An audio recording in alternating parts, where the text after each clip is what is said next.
Harap tayo, kunwari. Yung kaya lang. Hey!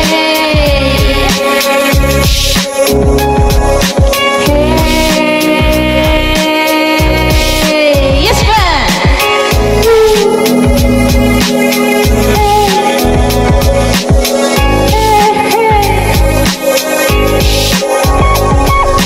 Hey! Kasi mamaya maiiwan na ako eh.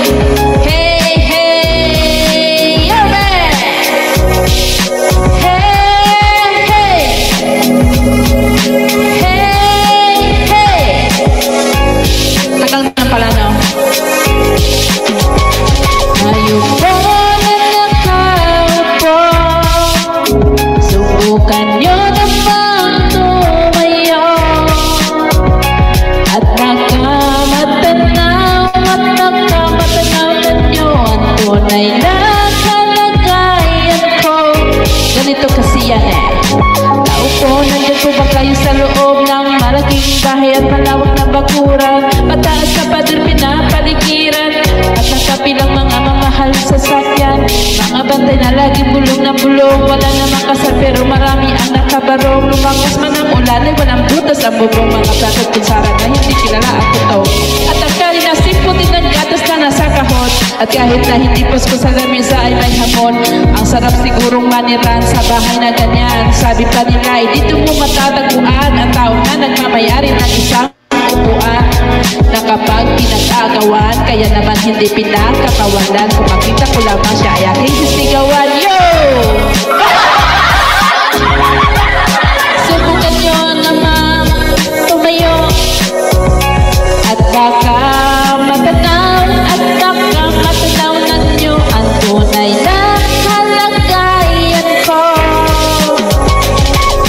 Mang walang galang na po sa taong nakaupo, alam nyo bang patakal na bigas namin ay di puno? Ang dingding ng bahay namin ay pinagtagpuyayero. Sa gabi ay sobrang init na tumutunaw ng yelo na di kayang bitin o pang ilagay sa inumin. Di na kung tubig sa lumat na kuring-uling-uling, gamit lang pang gato na inan lamang sa estero na nagsisilbing kusina sa umaga namin banyo. Ang aking inay na may kayaman ay sa kalero, nagagamit lamang pag ang aking ama ay sumisuldo. Pero kulang na kulang pa rin ulam na tuyot at 50 pesos sa maghapon pagkakasyahin. Di ko alam kung talagang maraming harang o mataasan ang bakod o nagbulag-bulagan lamang po kayo. Kahit sa dami ng pera nyo, walang doktor na makapagpalinaw ng mata nyo. Yes, man! Tato sa langit, ang mata ay wag magalit. Bato sa langit ay ang mata ay wag masyadong halata. Wag kang masyadong halata. Wag kang masyadong halata. Wag kang masyadong halata. Hey, hey. Hey, hey. Hey. Pagkarapat, parang iba na hey.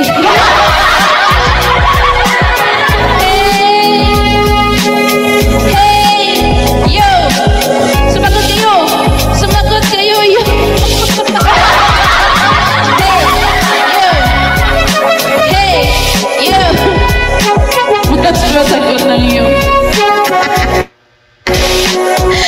Shout out. Hindi kayo sumasagot ng iyo ba? Okay.